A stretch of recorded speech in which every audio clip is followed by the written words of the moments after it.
Hello, everyone. Welcome to today's chat. I'm so excited to share some of my culinary experiences with you all. And I've got my amazing friends here with me. Let's dive in.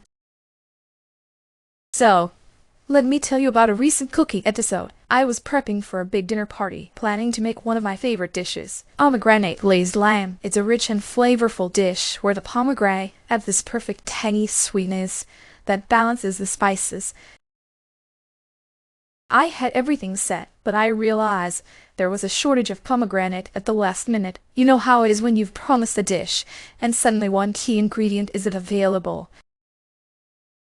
This particular dish was meant for an anniversary dinner I hosted for a close friend. It was important to me because it symbolized their Middle Eastern heritage, and pomegranate is a staple in many of their traditional dishes.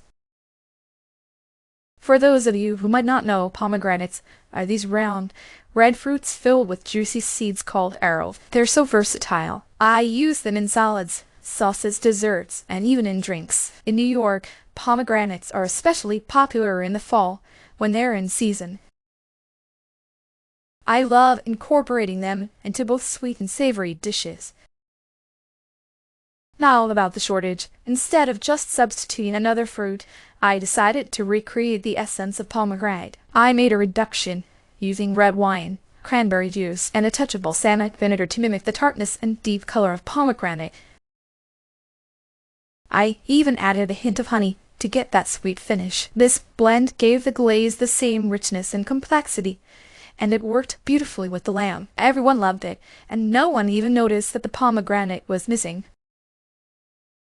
Oh, Chloe, that's incredible. I love how inventive you were with the reduction. The combination of flavors sounds like it would create a perfect balance. I'm curious, though, how did you come up with that idea so quickly? I would have been scrambling. I'd also love to know if you've used that reduction for other dishes.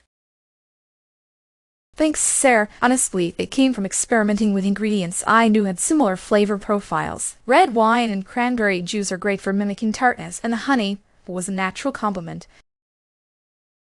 I haven't used that exact reduction since, but now that you mention it, I'm tempted to try it in other dishes. Chloe, I love how you kept the spirit of the dish intact despite the shortage. It shows such resourcefulness. I wonder, though, did you consider other alternatives, like maybe using another tart fruit? And how did you decide on the balance of flavors for the reduction? Great question, Jennifer. I did think about using other fruits, like raspberries or even blackberries, but I felt they'd be too sweet or not deep enough in flavor. As for the balance, I went by taste, adding little by little until I felt the flavors came together. It took some testing, but I enjoyed the process.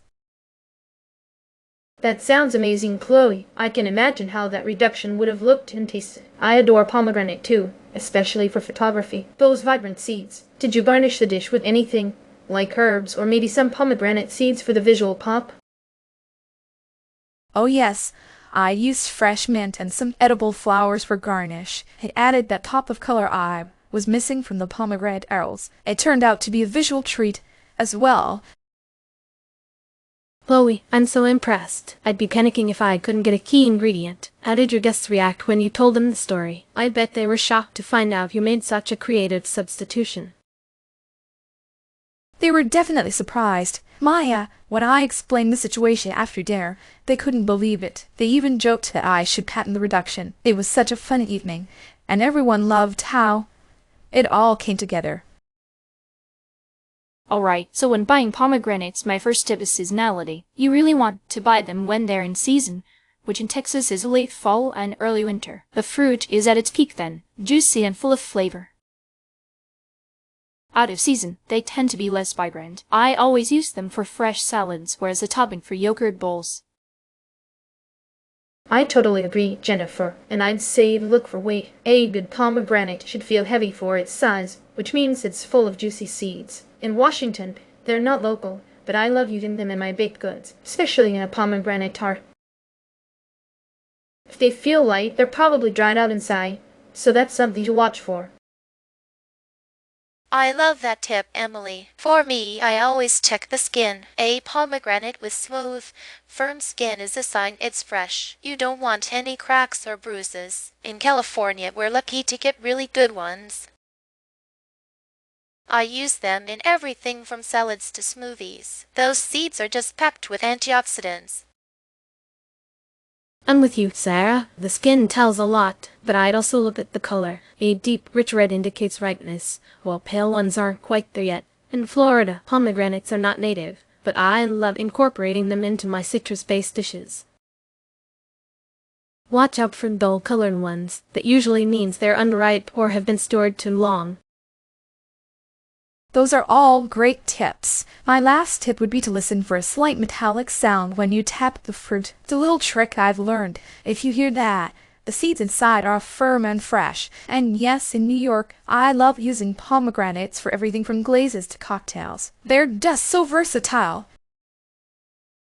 If I can't get pomegranate, I sometimes use raspberries. They have a similar tartness, though they're a bit sweeter. I've found they work well in smoothies, but they lack the crunchy texture of pomegranate seeds.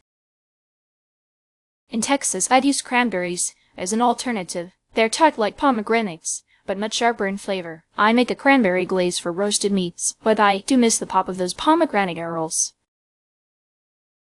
Here in Washington, we have access to a lot of tart cherries. They're a great substitute, especially in baked goods. They're tangier, though, and you don't get the same seed texture, but the flavor is close enough for some dishes. Florida has so much citrus, so I tend to substitute with grapefruit when I can't find pomegranate. Grapefruit has that tangy, sweet flavor. Though it's juicier and not as seedy, it works in salads and sauces, but definitely gives a different vibe. Well, I loved hearing everyone's ideas and tips. So to wrap it up, Jennifer talked about seasonality, Emily emphasized the weight of the fruit, Sarah highlighted checking the skin, Maya reminded us to look at the color, and I shared my little tap test trick.